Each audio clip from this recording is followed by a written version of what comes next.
La clase pasada estuvimos discutiendo acerca de el flujo del campo eléctrico. Definimos qué es lo que era el flujo, discutimos acerca de cómo se calculaba el flujo, cuando el campo era constante, cuando la superficie era plana, qué pasaba cuando la superficie encerraba un volumen, cómo se hacía cuando el campo no era homogéneo o si la superficie no era plana. Discutimos todo eso y el objetivo de esa discusión es porque el día de hoy que vamos a discutir la ley de Gauss usa el concepto del flujo del campo eléctrico. Entonces, la clase de hoy vamos a discutir ley de Gauss, pero para que entiendan bien la ley de Gauss se necesita o se requiere que ustedes dominen muy bien el concepto de flujo del campo eléctrico. Vamos entonces con esto, con la clase de hoy. La ley de Gauss, voy a simplemente enunciarla. Y lo que dice es que el flujo en una superficie cerrada es proporcional a la carga neta que está encerrada en esa superficie. Esta ecuación, que parece muy simple, entendiendo que este símbolo era lo que habíamos llamado, o la forma resumida de escribir una integral. Hay una constante ahí que se llama epsilon 0. La constante epsilon 0 es una constante, o 1 partido por epsilon 0 es la constante de proporcionalidad entre el flujo y la carga. O sea que mayor carga neta encerrada, mayor flujo. Eso es lo que dice la ley. El lado izquierdo de la ecuación corresponde al flujo en una superficie cerrada. ¿Qué significa el flujo en una superficie cerrada? Significa que el flujo está calculado en una superficie que encierra un volumen. Y la carga neta encerrada, que es el lado derecho de la ecuación, aparte de la constante epsilon 0, lo que se refiere es la carga que está encerrada por esta superficie en la cual estoy calculando el flujo. Y esa carga neta significa que tengo que sumar todas las cargas positivas, todas las cargas negativas, y el resultado de esa suma entre cargas positivas y negativas me va a dar la carga neta. Es decir, si tengo, por ejemplo, menos 2 más 1, eso es menos 1, ¿no? Esa es la carga neta. Entonces corresponde a la suma algebraica de todas las cargas que estén encerradas. No significa que, si por ejemplo la carga neta me da 2 veces la carga del electrón, no significa que haya 2 electrones dentro o 2 partículas con ese valor de carga. Pueden ser muchas más. Porque la ley de Gauss relaciona el flujo por esta superficie cerrada con la carga neta, no con el número total de carga, sino que con la carga neta encerrada por esta superficie. Profe, una pregunta. ¿Se acuerda del ejercicio que nos dejó como la última clase? El del rectángulo, o sea, el del cubo, ¿no? Ya. Sí. Se me había olvidado ya. Como esa carga, digo, como el flujo ahí, el flujo neto que nos da en esa superficie es distinto de cero, entonces hay una carga neta en ese cubo, ¿no? Efectivamente, esa es la reflexión que iba a hacer respecto de ese problema. La clase pasada simplemente teníamos un campo, ¿no? No sabíamos el origen, sino que había un campo y teníamos una región, un cuerpo que encerraba un volumen. Y yo les dije, bueno, calculen el flujo neto de este objeto, ¿no? Ahora, el flujo, por una parte, se calcula con esta integral. O sea, esto que está aquí es la definición del flujo del campo eléctrico. Esto es el flujo del campo eléctrico. Y el flujo del campo eléctrico se calcula simplemente haciendo la integral del campo, pero recuerden que no siempre es necesario hacer una integral, que bajo ciertas circunstancias el flujo del campo eléctrico puede ser simplemente E por A, o pudiera ser en otras circunstancias E por A por el coseno del ángulo, ¿no? ¿De cuál ángulo? El ángulo entre los dos vectores, el vector E y el vector A, o el vector normal y el vector campo.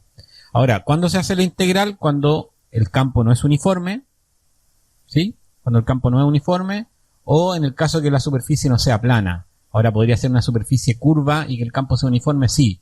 Entonces en ese caso tampoco es necesario tal vez resolver la integral. Hay que analizar caso a caso, ¿no? Lo importante es saber si para cada elemento de A el campo cambia, entonces hay que realizar la integral. Alguien me iba a preguntar, Rodrigo parece que era, ¿no? Me iba a preguntar algo.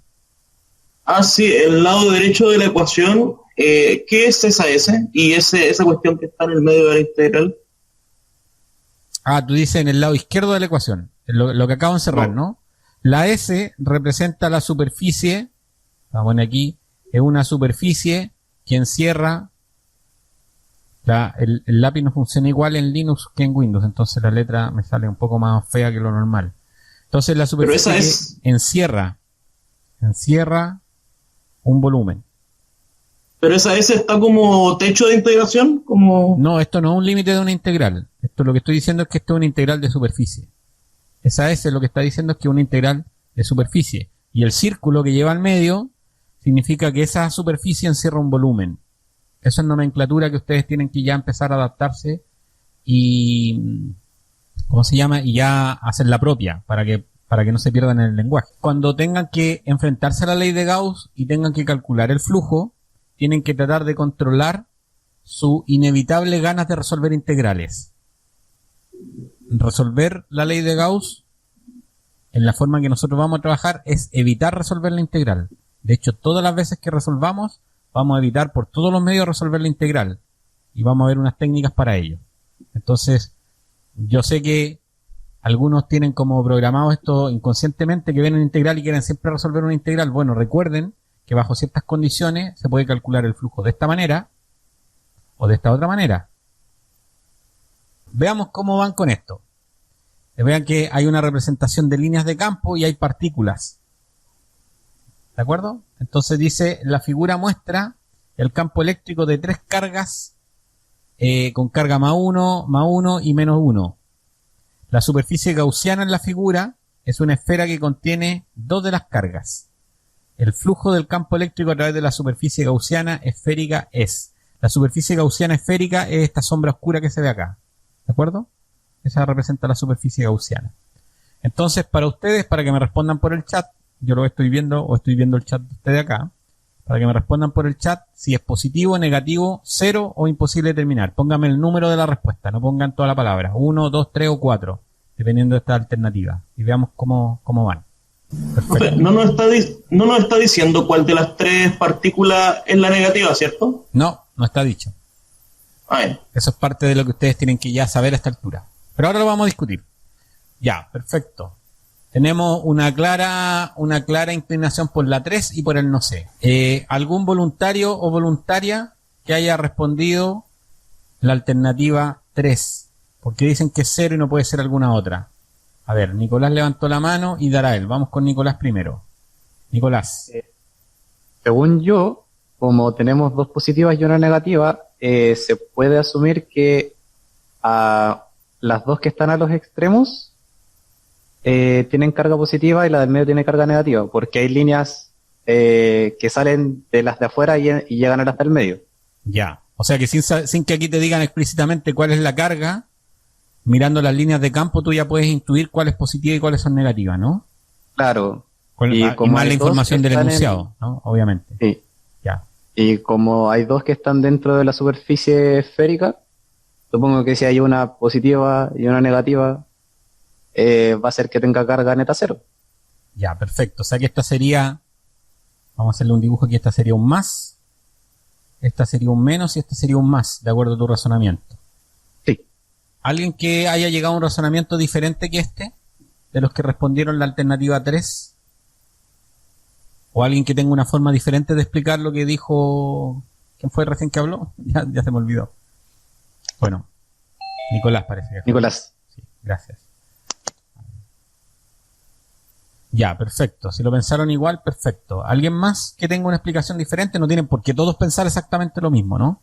Pero lo que sí está claro, que solamente mirando las líneas de campo, yo ya tengo una idea de cómo son las partículas, más el enunciado, porque el enunciado dice que son 2 positivas y una negativa. Entonces de ahí queda claro que las líneas que salen de las 2 partículas de los extremos en la diagonal, del extremo inferior diagonal y el extremo superior diagonal, las líneas de esas partículas van a dar a la partícula del medio. Entonces significa que en este lado de la ecuación, en este lado donde está la esfera gaussiana, que la voy a encerrar aquí, hay que ver cuánto vale la carga neta, ¿no? ¿Cuánto vale la carga neta acá? ¿Alguien que me lo diga? ¿Cuánto vale Q neta? Vale 0. Gracias, Tamara. Vale 0. Y si la carga neta vale 0, de acuerdo con la ley de Gauss, entonces la alternativa correcta es el número 3. Ya, Rodrigo dice que no entiende por qué, no entendió bien por qué la carga neta es 0. ¿Alguien me podría decir por qué la carga neta es 0? ¿Alguien de los que, una persona diferente de los que ya han intervenido? ¿Que se anime? ¿Puedo decirlo yo? Sí, Darael, dale, por favor. O sea, yo lo vi más que nada por la tendencia a las líneas de campo, ¿Ya? que tanto o sea, primero que todo, las dos cargas positivas tenían exactamente la misma tendencia a seguir hacia el centro. De hecho, de la misma cantidad, se podría decir, de líneas de campo. Entonces, asumiendo eso y viendo que solamente es una carga positiva y una carga negativa, dije que 0. En realidad fue como más que por intuición que por algún otro razonamiento. Ya, perfecto. Pero mira, Rodrigo, si acá en el enunciado te das cuenta que las cargas positivas valen +1 y la negativa vale -1, y estamos de acuerdo con que una es más y la otra es menos, esta tiene que ser +1 y la otra tiene que ser -1. Y la suma de esas dos va a dar 0. A ver, Benjamín dice, y eso no lo pudo saber, no lo pudo determinar sin saber que Q eran las dos positivas y una negativa. Sí, se podría determinar lo que pasa, se podría determinar, pero de todas formas necesitamos saber si la carga positiva tiene el mismo valor absoluto que la carga negativa. Porque si no tiene el mismo valor absoluto, aunque aquí se sepa, sin saber, uno puede mirando saber que son cargas opuestas, pudiera ser que no tuvieran el mismo valor absoluto de carga y que por lo tanto el flujo no sea 0. Profe, ¿y de qué Sergio. otra forma se podía ver este ejercicio? Se podría ver haciendo la definición del flujo, ¿no?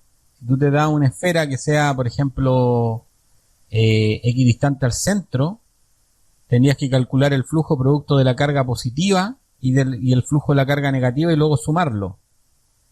Pero ese cálculo es complicado porque es imposible poner las dos cargas en el centro. Entonces el campo no va a tener el mismo valor en todos los lugares de la superficie y eso hay que conocerlo previamente, es un cálculo complicado. O sea que usando solamente la definición de flujo es difícil de calcular, porque aquí hay una carga que está fuera también, ¿no? Sí, por eso. Está fuera. Entonces el campo aquí no solamente la superposición de estos dos vectores que va a producir cada una de estas cargas, sino que en cada punto del espacio van a haber 3 vectores de campo que hay que superponer. Recuerden que las líneas de campo son tangentes a los vectores de campo resultante, no a los vectores de campo individual de cada partícula, sino que el campo neto, el campo total. Si ustedes se dan cuenta, no se van a dar cuenta a priori, pero luego de algunos razonamientos van a llegar a esta conclusión, que la ley de Gauss dice que el flujo es proporcional a la carga neta encerrada. Entonces, si yo tengo una partícula y la encierro con una esfera concéntrica, y después la encierro con otra esfera mayor y otra mayor, la carga interna no ha cambiado. Si la carga interna no ha cambiado, entonces significa que el flujo no puede depender del radio de esa esfera en la cual estoy encerrando la carga. Sergio. Sería como que el flujo como que se va equiparando como por el perímetro de la esfera o algo. No, la esfera es tridimensional. Digo, el área de la esfera. ¿Ya? Como que, por ejemplo, si aumenta el flujo como por unidad muy pequeñita, diciendo como un flujo muy pequeñito, ¿ya? Va aumentando en relación como al perímetro, y así de que si es que va aumentando esta esfera, el flujo como el más pequeñito que podemos imaginar como por un diferencial de área, ¿ya? Va disminuyendo. Pero en cuestión de que siempre la suma se mantenga igual. Ya.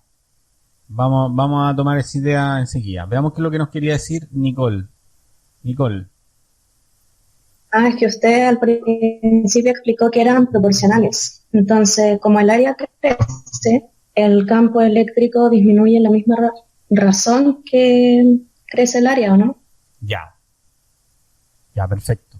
Los dos están en razón y básicamente esa es la idea, ¿no? En la medida que paso de la esfera S1 a la esfera S2, déjenme que encontré una herramienta que muestra el puntero, más fácil, ¿no? Tengo la esfera S1 y luego paso a la esfera S2. Entonces, ¿qué es lo que ocurrió? El campo, en cualquier punto de la esfera, los vectores de campo, no las líneas de campo, estoy pensando en vectores de campo para que todos tengamos la misma imagen. Los vectores de campo sobre la esfera, aquí son más pequeños en la esfera S2 que en la S1. ¿Por qué? Porque el campo depende del inverso cuadrado de la distancia. Pero por otra parte, el área de la esfera aumentó. ¿Sí? O sea, de S1 a S2 aumentó el área de la esfera, pero disminuyó el campo. Y el flujo está definido como la integral de E punto dA. Entonces significa que de alguna manera, si el dA, el área aumenta, el campo disminuye en la misma razón. Entonces el área crece como R cuadrado y el campo disminuye como 1 sobre R cuadrado. Y los R cuadrados se simplifican. Entonces, en principio, la ley de Gauss va a ser aplicable a cualquier campo vectorial que dependa del inverso cuadrado de la distancia. Nosotros estamos viendo para el campo eléctrico, pero luego vamos a discutir la ley de Gauss para otros tipos de campos, como el campo magnético, pero también podríamos pensar en el campo gravitacional o en otros campos. Pregunta para ustedes. De nuevo, usen el chat para no inducir la respuesta en los que están pensando todavía. ¿Listo? Entonces, en el chat, letra A, letra B o letra C de esta pregunta. Veo que ya hay una gran mayoría que tiene una opción clara. Y veamos algunas de las personas que respondió diferente que no sé y que quiera hablar. Ojalá que sea alguien diferente de los que ya explicaron antes. Alguien que no haya participado y que tenga micrófono y que lo quiera explicar. Tamara. ¿Sí? Dígame. Es porque la carga encerrada por la superficie es cero. La única carga que vemos en la foto está fuera de la superficie, entonces no se considera. Ya, perfecto. Aplicando la ley de Gauss, lo que tenemos que la carga, vamos a entero. La carga aquí está fuera de la superficie. ¿Listo? Entonces, como está fuera de la superficie, entonces lo que ocurre es que el flujo, si yo pudiera dividir esta superficie, esta esfera en dos semisferas. Pensemos, bueno, vamos a tomar el lápiz. Pensemos de que de alguna manera yo puedo dividir la esfera en dos mitades. El flujo en la semiesfera izquierda es positivo o negativo. A ver qué me dice algo. Va hacia adentro. El flujo es una cantidad escalar. Lo que va hacia adentro es el campo, pero el flujo es una cantidad escalar. Entonces tiene tres posibilidades: positivo, negativo o cero. En el hemisferio izquierdo, ¿quién me dice algo? Carlos acá dice en el chat que es negativo. ¿Cuál sería la razón por la cual sea negativo? Yo soy Carlos. Sí, dale, Carlos. La razón por la que es negativo es que está el vector normal de la esfera apuntando hacia afuera. Ya, perfecto. Entonces el producto entre los vectores daría negativo. O sea que si aquí tomo aquí un vector, un elemento de área, y dibujo el vector normal, sería una cosa así, ¿no? O el vector de A, ¿no? Sí. Y el vector de campo va en cambio en otra dirección. Pongamos aquí que va hacia allá, ¿no? Hacia adentro, entrando a la esfera, ¿no? Yo sé que mi tridimensionalidad en los dibujos no es la mejor, pero aquí vamos a suponer que este es E. En ese punto, en esa área amarilla. El de A va hacia allá, entonces acá el flujo es negativo. Entonces phi sub E es negativo. Y en el otro lado, el phi sub E es negativo o positivo. ¿Y por qué? ¿Son negativos cuando van en sentido contrario? A ver, es negativo, sí, va por ese lado. Es negativo cuando la componente del campo en la dirección del DA, o sea, proyecto el campo en la dirección de DA, esos vectores apuntan en direcciones opuestas. Ahí es negativo. Y el DA habíamos dicho, la sesión pasada, que era negativo, que en el caso de las superficies que encerraban volúmenes apuntaba siempre hacia afuera, ¿no? Ya, y en el caso de la derecha es positivo, negativo o cero, el hemisferio derecho de la esfera. ¿Sería positivo porque va a favor de la normal? Ya, efectivamente. O sea que si aquí vamos a poner positivo. Si yo tomara un DA aquí en alguna parte, el DA y el campo, las proyecciones van en la misma dirección. ¿Listo? Ahora, lo que no es tan evidente, porque para eso hay que hacer los cálculos, es que el flujo, da justo el mismo valor. Porque podría ser, no sé, aquí más 3, y aquí era menos, ¿no? Podría ser ahí menos 4 en unidades del sistema internacional. Y aquí fuera aquí fuera 5. ¿Listo? O sea que pueden ser positivos y negativos, pero no tener el mismo valor absoluto. Si eso ocurriera, algo como esto ocurriera, significa que hay carga encerrada. Pero si la carga no está encerrada, como en este caso que está fuera, uno puede probar, no lo vamos a hacer aquí, pero uno puede probar de que en realidad tienen que tener el mismo valor absoluto. ¿Listo? O sea que esto tiene que ser, si es menos 4, tiene que ser más 4. ¿Listo? Esto matemáticamente uno lo puede probar sin la ley de Gauss. Pero ahora que tenemos la ley de Gauss, nos vamos a evitar ese cálculo para probar esto. Pero entonces, en el lado izquierdo y en el lado derecho de la esfera, en uno el flujo es negativo, en el otro es positivo y tienen el mismo valor absoluto. De manera que el flujo total da 0. Vamos en esta alternativa, entonces sería la correcta, la letra C. Nicolás estaba levantando la mano. Nicolás. Todavía me cuesta verlo un poco, porque sería más fácil si es que las líneas de campo fueran paralelas al momento de atravesar la esfera. Pero siento que al tener como inclinación, ¿Ya? se vuelve un poco más complejo el problema. Por eso me cuesta verlo. Claro, pero todos los que respondieron aquí la letra C no usaron el cálculo del flujo, sino que usaron la ley de Gauss. ¿Entiendes? ¿Entiendes? O sea, si tuviéramos que probarlo, efectivamente no es evidente que da el mismo valor en un hemisferio que en el otro. No es en lo absoluto evidente. Pero si uno usa la ley de Gauss, se vuelve muy simple. ¿De acuerdo? O sea, se podría demostrar, sí, se puede demostrar, pero no lo voy a hacer porque requiere cálculo y vamos pasando en la mitad de una clase demostrando algo que... Lo que sí pueden hacer ustedes es alguna vez intentar hacer ese cálculo. A ver, Darael. Profe, estaba pensando que como las normales son distintas, pero al mismo tiempo son simétricas, la única razón, entre comillas, que quedaría siempre sería hacia adentro, ¿no? Me perdí en tu razonamiento. A ver, repitémoslo otra vez. Si ahora dividimos la esfera horizontalmente, la parte superior es simétrica a la parte inferior. Sí. Desde, Entonces, desde la línea que une la partícula y el centro de la esfera. Exacto. Entonces, esas normales, o bueno, la forma en que entraría su campo magnético, en ese eje, campo eléctrico. Disculpe, campo eléctrico, en ese eje se anularían por decirlo así, el eje Y, y solamente quedaría el eje X, ¿o no?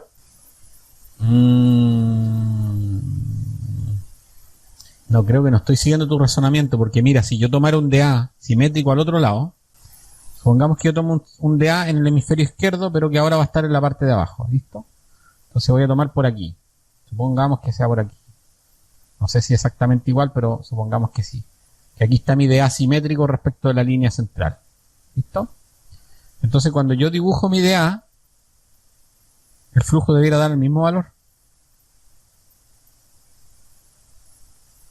Toma acá, dibujo mi vector DA, va a ir hacia acá. Y este punto que dista la partícula con respecto al de arriba, y ahora dibujo el campo, el flujo también va a dar negativo ahí. No da positivo. El campo va en esta dirección ahora, ¿no? Hacia allá. Este sería el E y este sería el DA. Y en los dos casos da negativo. O sea, en el hemisferio izquierdo el flujo es negativo y en el hemisferio derecho el flujo es negativo. Tengo problemas para visualizar la proyección. En la proyección lo que tienes que hacer... A ver. ¿El paralelogramo? No. Lo que hay que hacer, porque aquí son dos vectores. Tú tienes que pensar los vectores ahora como un plano. Entonces lo que tienes que hacer, como un plano, como una línea, no como un plano. Bueno, si forman un plano los dos vectores, pero mira, si yo trazo la línea que contiene el DA, supone una línea imaginaria sobre la cual vive el DA. Tengo que tomar este vector de campo y proyectarlo hacia la línea del DA. ¿De acuerdo? Y esa componente es la que me importa. La voy a dibujar acá, a ver, con algún color. Un color que sea... Bueno, el mismo color rojo creo que podría ser. Ya, un color café. Entonces, ahora la componente, recuerda que este vector lo puedo escribir como ese vector, flecha, más este otro vector. ¿Listo? No sé si alcanza a notar los colores porque son muy parecidos. Pero hay un vector que va en la línea del DA y el otro que va en la línea perpendicular del DA. Para el producto punto, porque es E.dA, lo que importa es la componente que va en la línea de dA. La componente perpendicular no existe, no contribuye al flujo. Continuamos entonces. Pregunta para ustedes. Pónganme acá en el chat cuáles son las que contribuyen. Pueden decirme cualquiera de las posibles combinaciones. Pónganme los nombres de las cargas. 1 y 2, o 1 y 3, 1, 2, 3, 4 y 3, o las combinaciones que ustedes crean que es la que responde esa pregunta. Ya, la gran mayoría lo tiene claro, ¿no?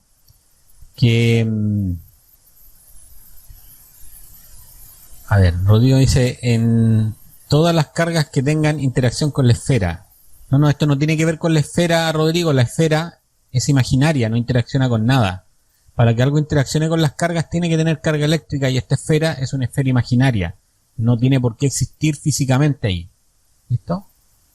Lo que sí, y como varios de ustedes ya lo han mencionado en el chat, ocurre que en el punto P hay 4 partículas fuente que van a contribuir con un campo eléctrico en el punto P. ¿Listo? Entonces, ¿cuáles son las partículas que contribuyen al campo en el punto P? Son todas. Todas las partículas. A ver, Darael está pidiendo la palabra. Darael, dime. ¿Qué pasaría si en el punto P hubiese una carga? En ese caso, ¿cómo sería el flujo? Tú dices que la carga estuviera justo sobre sobre la superficie gaussiana, sí. Lo que pasa es que es difícil ese problema, porque si suponemos que que la partícula tiene un volumen esférico, entonces va a haber la mitad de la esfera va a estar dentro y la otra mitad va a estar fuera. De hecho, puede que ni siquiera sea la mitad, ¿no? Entonces el problema con una partícula que tiene volumen es complicado, porque hay que saber cuánta carga está encerrada. Y eso va a ser un problema con el que vamos a discutir probablemente en la próxima clase, es cómo determinar la carga encerrada cuando no son partículas. Ahora, si la partícula es puntual, no sabría cómo considerarla, porque estaría justo en la superficie, no estaría ni dentro ni fuera. Entonces, en estricto rigor, si fuera puntual y estuviera en la esfera, no estaría encerrada por la superficie. Entonces creo que el problema no cambiaría. Entonces tendría que especificarse si está dentro o fuera al final. Claro, pero aquí en el punto P es un punto P nomás, no hay una partícula ahí. Es un punto del espacio. Recuerden que usamos la letra P porque es un punto solamente, ¿no? No tiene nada, o sea, hay un favoritismo por la letra P para decir que es un punto. Pero no necesariamente cuando uno está trabajando respecto de campo, en ese punto P hay alguna partícula. En el caso de que el P estuviera afuera o adentro de la superficie gaussiana, ahí ya cambiaba. Claro. No necesariamente, porque en el punto P, dije claro, pero no lo dije correctamente. Da lo mismo donde esté el punto P.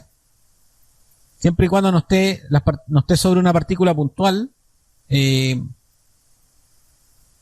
todos los puntos van a haber 4 campos eléctricos, porque hay 4 partículas fuentes. ¿Listo? ¿Está claro, no? Un poco. Entonces, ¿no implica nada la superficie gaussiana de Q1 y Q2? Por ejemplo, si estuviera P dentro de esa superficie, no influiría nada. No, porque recuerda que aquí lo que hay que hacer es el principio de superposición de los campos. Está el principio de superposición de los campos. Entonces, lo que como ya menciona aquí Tamara, la idea ahí es hacerlo pensar de que una cosa es el flujo y la otra es el campo. Son dos cosas diferentes, son conceptos diferentes. Entonces, en el punto P, el flujo solamente considera las dos partículas interiores, porque ya vimos que las partículas exteriores dan flujo cero. Entonces, para el flujo solamente considero el campo producto de las dos cargas interiores, pero si me preguntan por el campo en el punto P y están todas esas partículas, por principio de superposición, el campo es la superposición de 4 campos. ¿Quedó claro? A ver, Benjamín. Sí. Sí. Dime. Quería saber si afecta como la geometría que tengan las cargas respecto al flujo. Mira, excepto que estemos en cuerpos extensos, vamos a suponer siempre que las partículas son puntuales. Porque en principio, si una partícula fuera una esfera, la podemos considerar como un cuerpo extenso. Entonces vamos a suponer que para todos los efectos legales, si nos dicen partículas, son partículas puntuales que no ocupan volumen. Porque el problema de una partícula con volumen es un problema complejo, del cual nosotros todavía no tenemos las herramientas para abordar. Entonces vamos a suponer que para todos los efectos legales, las partículas puntuales las partículas son puntuales. Y si no, van a ser esferas cargadas. Vamos a usar esas dos nomenclaturas, partículas y esferas. Si son partículas, entonces son puntuales, y si son esferas, entonces tienen un radio. Y en general, claro, aquí están dibujadas como esferas, pero son partículas.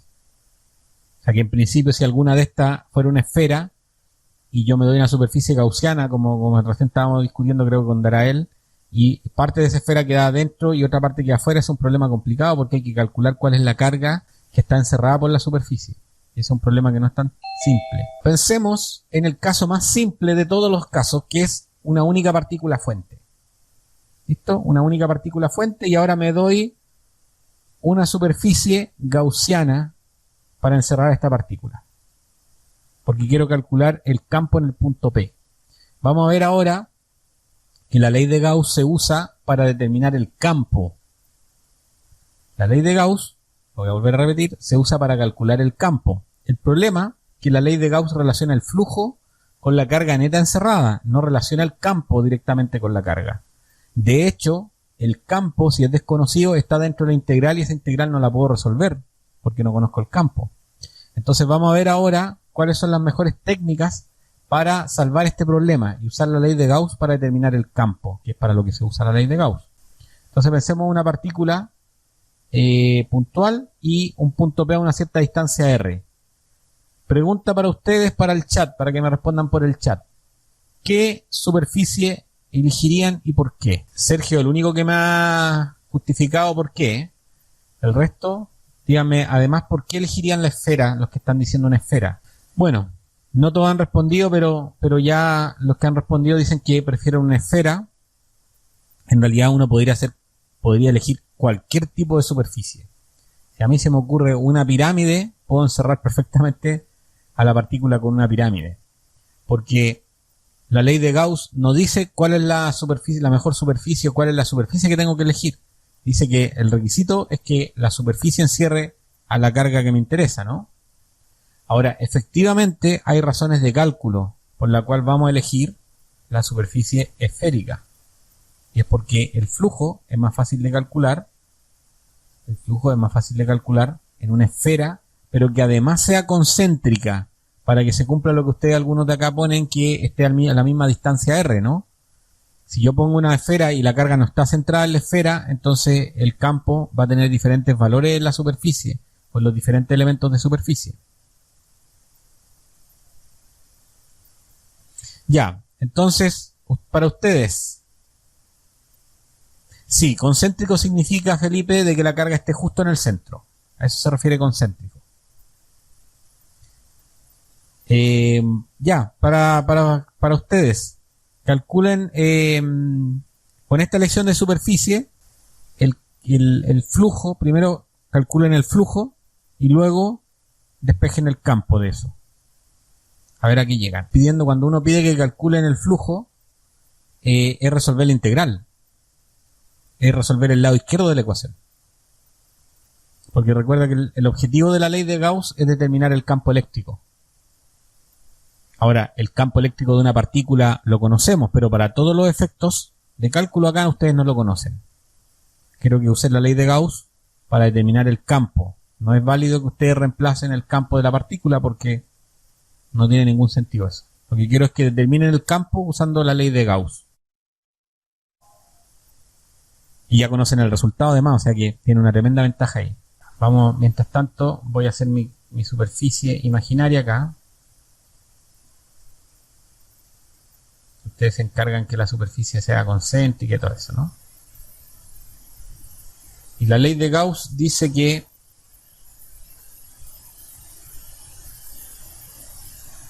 el punto de A es igual a 1 partido por epsilon 0, que es una constante, igual a Q neta encerrada.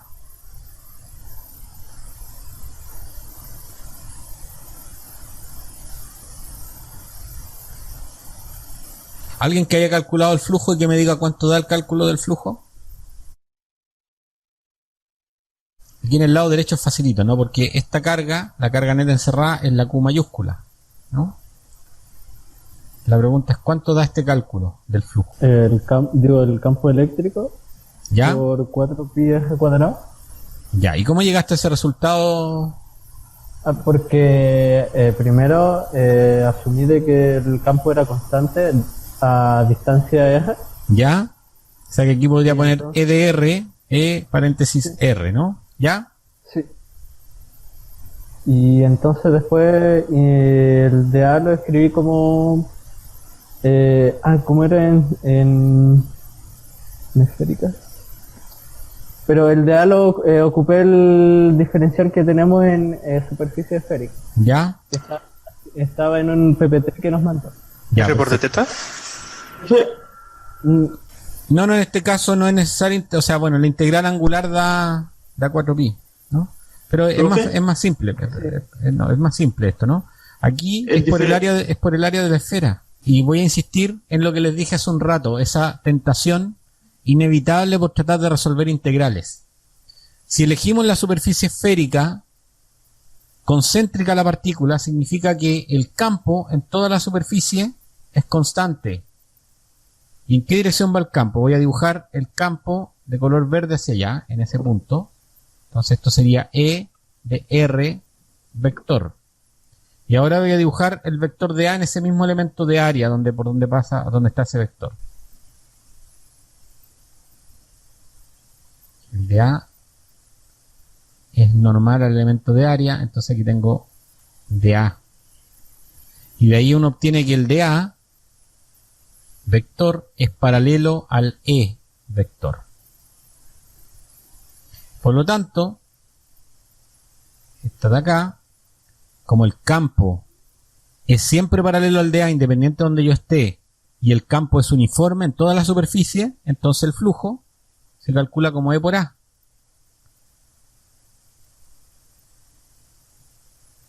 No tengo que resolver la integral. Obviamente si ustedes resuelven la integral, como esto es constante, va a estar acá afuera, y la integral de dA es el área de la esfera, y llegan a la misma expresión que tengo acá abajo.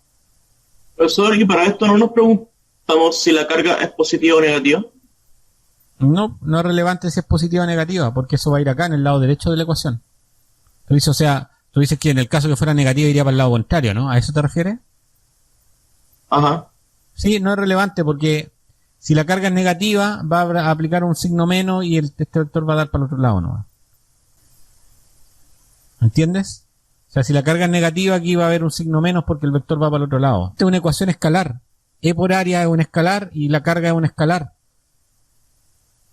¿Entiendes? Entonces si la carga es negativa, el producto punto va a dar negativo y los menos con los menos se van a ir. ¿Entiendes? Ya. O sea, si la carga es negativa, el vector E va para adentro y el producto punto da menos 1. Te va a quedar menos E por A. ¿Listo? Pero la carga también es negativa, entonces... Profe, y el dA lo saca a partir de la fórmula de área, ¿no? Efectivamente, si tú quieres resolver la integral, este dA sería ¿cuánto? Sería... La derivada de 4pi r cuadrado.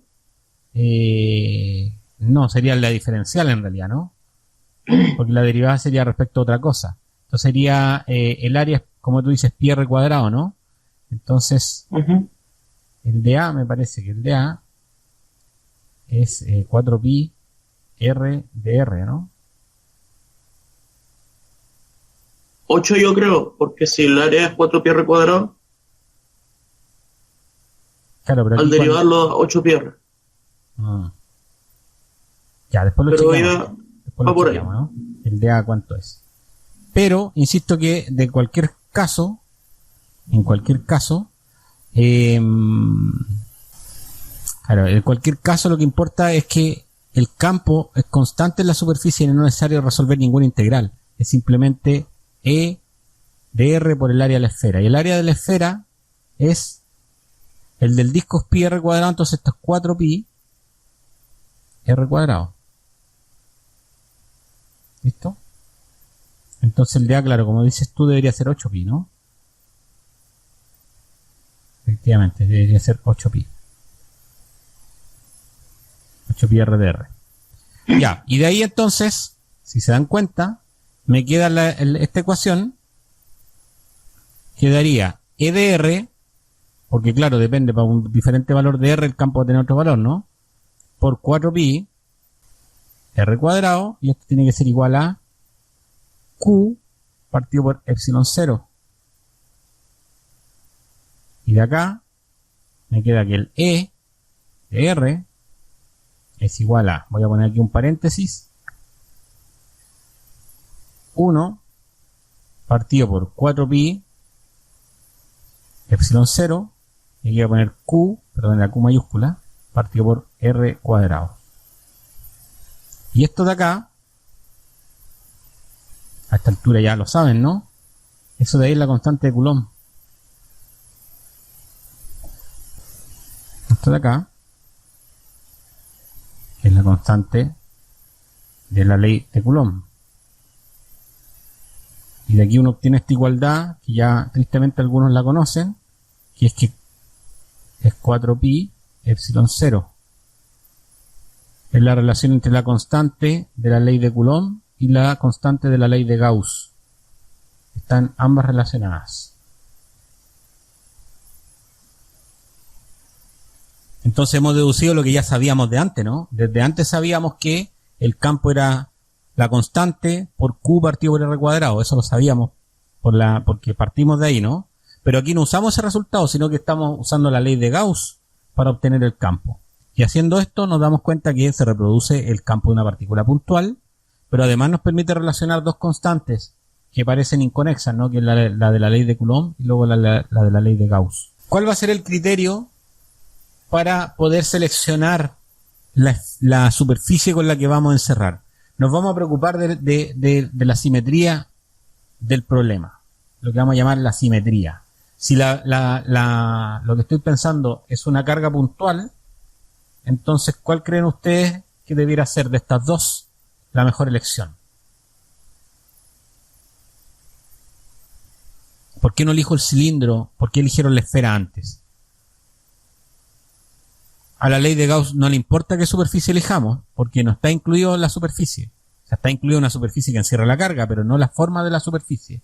Ni qué objeto, ni qué volumen voy a elegir para encerrar este objeto, ¿no? Ya, Drael dice que es por simplicidad del cálculo, ya, pero más específicamente, ¿cuál es la ventaja de la esfera por sobre el cilindro? Yo diría que más que nada por la distancia de toda la superficie es la misma con respecto al centro. Porque igual, por ejemplo, en el caso del cilindro, en la tapa derecha, por decirlo así, tiene un R, y en cambio, por ejemplo, en la esquina en la esquina de arriba, si va a ser un R, y en la esquina justo de arriba habría un radio distinto a la partícula, ¿o no? Ya. Perfecto. Algo así. Vamos a hacer un dibujo para que todos los que no lo ven se lo puedan imaginar. ¿Listo? Voy a tomar el vector amarillo como el de A. El de A siempre perpendicular a la superficie, ¿no? En la tapa entonces tiene que ir hacia la derecha. Y aquí tiene que ir hacia arriba, porque es perpendicular a la superficie. ¿Listo? Ahí tengo los de A. Y ahora voy a dibujar los vectores de campo, ¿no?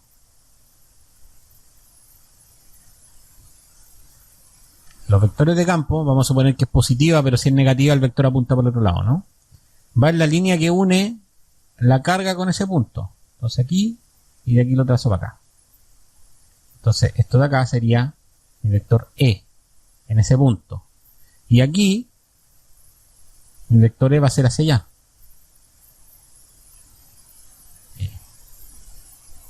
Entonces ocurre que el ángulo entre estos dos vectores no es una constante. Entonces cuando haga la integral de E por coseno del ángulo y por dA, esto de aquí va a ser una variable y esto de aquí también va a ser variable. Los dos van a ser variables, ¿listo? Y eso ya se pone feo. No entendí lo último, profesor. ¿Qué es lo último? Lo de los vectores en el cilindro. Es más específicamente, para entender qué es lo que me quieres preguntar. ¿Qué es lo que no entendiste de los vectores? Lo que acaba de explicar, lo último. A ver, ¿alguien que me ayude? Creo que el tema del ángulo entre los vectores. Ah, ya. Que... Ya, perfecto.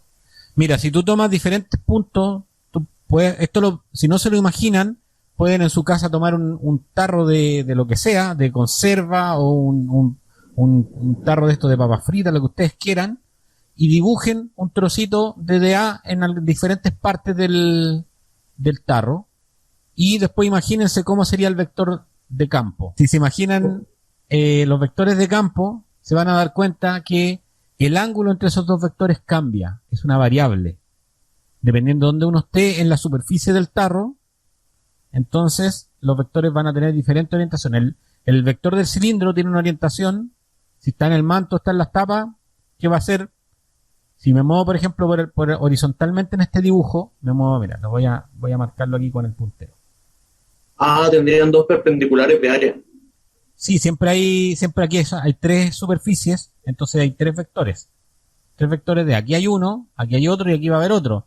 Los de la tapa del lado derecho apuntan todos hacia la derecha siempre, pero el vector, si yo me pongo acá arriba o acá abajo, ese vector cambia. Por lo tanto, el ángulo entre los dos vectores es una variable. Pero además, en esta superficie, el campo va a estar a una distancia diferente de la carga. Por lo tanto, el campo tampoco es constante en magnitud. O sea, voy a tener dos variables dentro de la integral. Voy a tener el campo, que varía en magnitud, y el ángulo, que varía dependiendo de dónde estoy, en qué DA estoy parado, ese ángulo va a ser diferente. Y por lo tanto, resolver esa integral es un problema matemáticamente mucho más complicado que si elijo una esfera. Ahora, cada quien se puede complicar la vida lo que quiera. O sea, el resultado no puede depender de la elección que ustedes hagan. Sí va a depender de la elección que ustedes hagan, el cálculo que hagan. Va a ser más simple o más complicado, pero el resultado no va a cambiar. Ahora tengo un alambre cargado. ¿Cuál piensan ustedes que debiera ser la mejor elección y por qué? Ya. La palabra simetría siempre es el comodín que salva muchas cosas, ¿no? Pero ¿por qué creen ustedes que debiera ser el cilindro y no la esfera?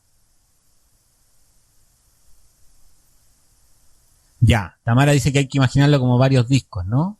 Con R constante. Bueno, sí, efectivamente. Pero los vectores de campo acá, primero tiene que ser la esfera, la superficie de la esfera no equidista de los de Q del alambre.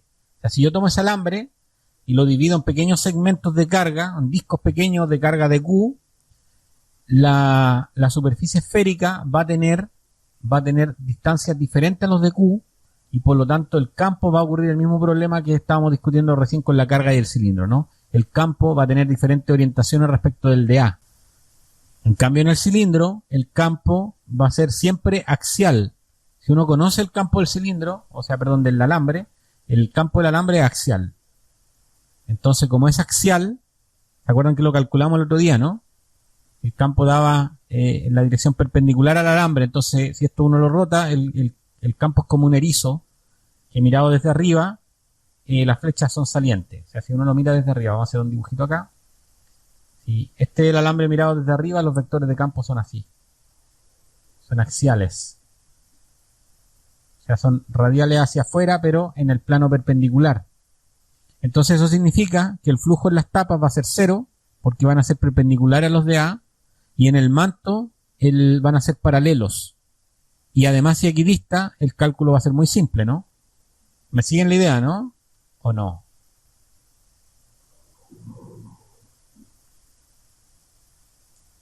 Ya. Listo, es la misma razón de arriba, solo que con geometría diferente. Vamos a lo siguiente. Entonces, en resumen, ¿cómo elegir la superficie gaussiana? Hay que elegirla de la manera que nos simplifique el cálculo. Y eso significa, primero, que el vector entre el vector de campo y el vector de área sea constante. Primera condición. Elegir una figura geométrica en la cual en toda la superficie el vector sea o paralelo o perpendicular. Y además que el campo, si es que no son perpendiculares, y que el campo no cambie de un elemento de superficie al siguiente. Es decir, en dos elementos de A, uno adyacente, el campo no cambia ni de orientación ni de magnitud. ¿De acuerdo? Respecto siempre del vector de A, ¿no? No estoy hablando de respecto al espacio arbitrario, sino que respecto al vector de A. Es decir, que ese ángulo sea siempre el mismo. Entonces, de esa manera, las elecciones van a ser las que están acá, ¿no? Para la configuración esférica, también para una partícula, pero también si es que la carga está distribuida en una esfera, la elección de superficie va a ser una esfera. Si la distribución de carga es cilíndrica, sea un alambre de grosor infinitesimal o sea un tubo, entonces voy a elegir un cilindro. Y ojo, que si quiero pensar en un plano, vamos a pensar en un plano. Aquí la superficie es la superficie roja, que es el plano. Voy a elegir, y ya vamos a discutir por qué, un cilindro, pero en la otra orientación. Es decir, que sea el eje, el eje axial del cilindro sea perpendicular a esa superficie. Ya. Benjamín, dime. Profe, es que, por ejemplo, en el caso de la varilla, no, el campo... ¿En el caso de qué, perdón? De la vara que sale ahí, el segundo ejemplo. Ya, perfecto, el del medio. Como que lo que me imagino es que el campo eléctrico no tiene el mismo valor en todos los puntos de la superficie del cilindro. Es exactamente lo que estaba discutiendo en la anterior, mira. Pero parece que no hice los dibujos, no hice los dibujos. Si el cilindro es concéntrico y el campo depende de R, va a ser el mismo en toda la superficie. En el manto me refiero. Si nosotros suponemos que el campo depende de R, entonces tengo que ponerlo a una distancia R constante. No sé si eso responde a tu pregunta o tu comentario. Sí, es que estamos considerando que esa vara, digamos, tiene como una larga extensión, ¿no? Porque Sí, igual que el plano. En el caso del plano estamos considerando un plano muy grande. Sí, eso es lo que vamos a hacer ahora, de hecho. Pero si fuese uno más chico, sería mejor otra elección de coordenadas, ¿o no? Digo, de simetría, ¿o no? Es lo que vamos a hacer ahora. Ahora vamos a trabajar en eso, justamente. ¿Alguien de ustedes que me quiera decir cómo dibujaríamos los vectores de campo acá? Esta es la placa, la estamos mirando de lado. Imagínense, a ver, vamos a cambiar el puntero. Esta es la placa, pero la estamos mirando de lado. Y la placa es muy grande. ¿Listo? Entonces, vamos a suponer que esto sigue para arriba y sigue para abajo. Y tiene una carga neta positiva. Es grande, tiene un grosor despreciable, es decir, esto es como una hoja, una gran lámina, ¿no? Gigante. Y primero nos piden dibujar vectores de campo. ¿Cómo creen ustedes que son esos vectores de campo si es que la carga es positiva? Aquí lo dice, ¿no? La carga es positiva. ¿Cómo serían los vectores de campo? Alguien que me diga cómo se imaginan los vectores de campo. Ya, se alejan de la placa. ¿En qué dirección dará él? Ah, no, perdón, Benjamín. En todas direcciones, ya. Entonces vamos a poner aquí uno hacia allá, otro hacia acá. Y aquí serían hacia allá, hacia allá.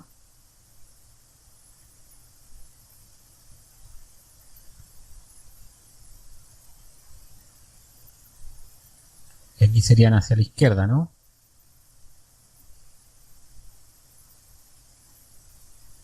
Ustedes hacen vectores bonitos y lo dibujan bien bonito ahí en sus apuntes. Profe, pero los vectores deben ser igual perpendiculares, ¿o no? Perpendiculares a la placa. Depende. ¿Por qué pasa con los vectores aquí en este punto? Sí, esa era la duda. Claro. Lo que pasa es que, bueno, ahora vamos a ver cuál es el análisis. Lo importante era saber que se imaginaban, qué era lo que se imaginaban. Ya, si tuviera que dibujar otra corrida de vectores de campo, más a la izquierda y más a la derecha de estos de acá, ¿serían iguales o serían diferentes? Si son iguales, ¿por qué? Y si son diferentes, ¿por qué? Acepto sugerencias. Ya, Benjamín dice que serían más pequeños. ¿Alguien que refute lo que dice Benjamín o todos opinan igual que Benjamín? ¿Cuál es la pregunta? Si dibujo ahora otra corrida de vectores más lejos, ¿serían más pequeños o iguales o serían más largos o sea, cambiarían de orientación? ¿Cómo serían? Esa es la pregunta, Abraham. Ya, también dicen más pequeños. Ya, Tamara dice que más pequeños. Ya, vamos a suponer que también Jorge, vamos a suponer que ustedes tienen razón y que son más pequeños. Esto los voy a dibujar más chiquititos. Ya, la misma dirección pero más pequeños. Listo. Ustedes se encargan de que queden dibujados más pequeños, más cortos. En realidad a eso nos referimos, son más cortos, ¿no?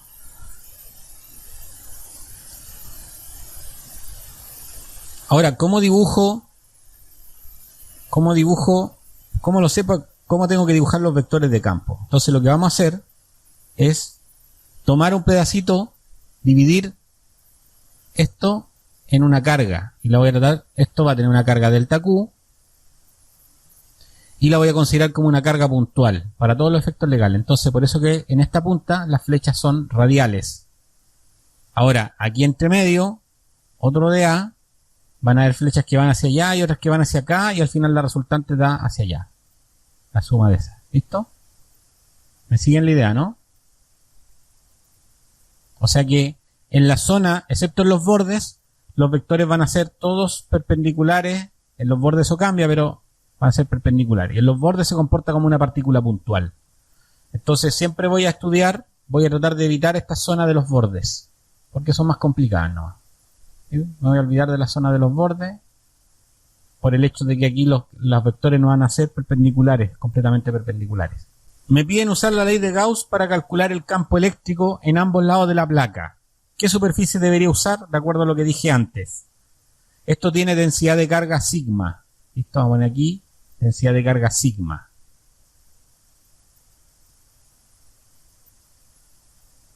Ya, el cilindro y, bueno, dice acá Benjamín un paralelepípedo, podría ser, pero vamos a ver que después, por simplicidad, el cilindro es mejor opción. Entonces voy a tomar un cilindro, lo voy a dibujar de costado porque esto no está en perspectiva, ¿listo? Esto va a ser un cilindro. Voy a poner las tapas equidistantes a la placa y voy a tomar aquí esto de acá. Esto de acá es un cilindro imaginario, se lo tienen que imaginar. Está visto de costado, no es un cuadrado, es un cilindro. Y vamos a dibujar los vectores de A y los vectores de campo. Los vectores de campo aquí serían, por ejemplo, voy a dibujar uno de ellos hacia acá, esto sería E, y el vector acá sería hacia el otro lado, ¿no? Aquí sería así, aquí sería así, así, así. Y ahora voy a dibujar los vectores de área, los de A. Quedan poquitos minutos, así que con esto voy a terminar. Voy a dibujar acá un DA. Aquí voy a dibujar un DA. Aquí DA. Aquí voy a dibujar un DA. Aquí voy a dibujar un DA. Aquí voy a dibujar un DA. Y aquí otro DA. Ya se imaginan lo que va a pasar, ¿no? Entonces, significa que el flujo, lo vamos a escribir por acá, el flujo del cilindro sería el flujo de la tapa izquierda más el flujo del manto más el flujo de la tapa derecha.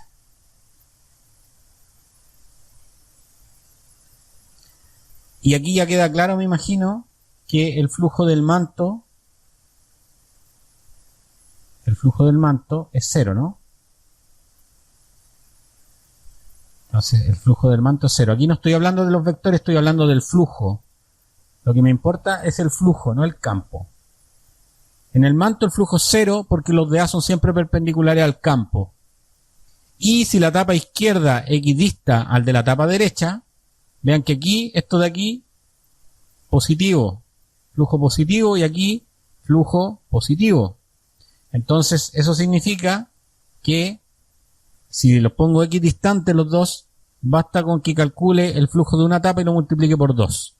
Ahora, si no están equidistantes, puede que el flujo no sea igual, ¿no? Porque los vectores, como ustedes dijeron que cambiaban de tamaño, yo no lo he afirmado, pero basándome en lo que ustedes dijeron, los vectores cambian si yo me alejo, ¿no? De acuerdo al supuesto de ustedes. Entonces con eso me evito que el campo tenga valores diferentes en los dos lados, y con eso puedo calcular entonces el flujo. Y el flujo va a ser E a una distancia R, vamos a poner con la letra, con otra letra mejor, no la R la R de esférica, sino que la R, una R que represente las coordenadas cilíndricas. Vamos a poner entonces E de R. Insisto que con esto voy a terminar. E de R por el área de la tapa. Esto es el flujo. Y aquí le vamos a poner un 2 porque las tapas están equidistantes, ¿no? Eso sería el flujo del campo. Ahora, el problema que nos queda es ¿cuánto es la carga encerrada? La carga encerrada es un disco circular que yo lo estoy pintando ahora, tal vez el color rojo no es el mejor. A ver, déjenme poner otro color. El color, primero vamos a borrar. Y ahora vamos a poner un color, el celeste, por ejemplo. No sé si se va a notar con el azul, pero aquí, sí se nota. Yo por lo menos lo noto, espero que ustedes también. Esto de acá es la carga encerrada. Y esa carga encerrada, Q neta encerrada, es sigma por el área de la tapa. O del disco, que es lo mismo que la tapa, ¿no? Y eso es lo que voy a poner al lado derecho como carga neta encerrada en la ley de Gauss. Y de ahí pueden determinar el campo a una distancia R, donde el R es la distancia perpendicular. ¿Listo? Esta distancia a esta placa. Eso es el R. Y lo interesante, y se lo voy a dejar como pregunta a ustedes, es que ustedes me respondan, no ahora porque vamos a terminar, es si efectivamente el supuesto que habían hecho de que el campo dependía de la distancia es efectivo o no, de acuerdo con esto. ¿Listo? Con eso concluimos la clase de hoy. Que les vaya muy bien, que tengan buena tarde. Benjamín, dime. Me queda un poco la duda con el dibujo. ¿Cuál de todos los dibujos? Porque hay muchas rayas acá en el del cilindro. Ya está mirado de lado, ¿no? Así que tienes que imaginártelo como un tarro. Como un tarro y la placa está justo en la mitad del tarro. Ya. Y la placa es como de área infinita o algo así. Bueno. La placa, bueno, estoy tomando una zona central por el problema de los bordes que le había dicho. Porque si no, elegir una superficie es más complicado. Por eso que elegí la zona central. Yeah. Pero ojo que si la carga aumenta, si pongo un cilindro más grande, con una tapa mayor, aumenta el área en todos lados. Aumenta a la izquierda y a la derecha. Y se van a simplificar esa área. No depende del tamaño del área. Lo tienen que hacer. Tienen que sentarse ustedes y reproducir esto y calcularlo y convencerse de lo que les estoy diciendo. Para que no sea un acto de fe.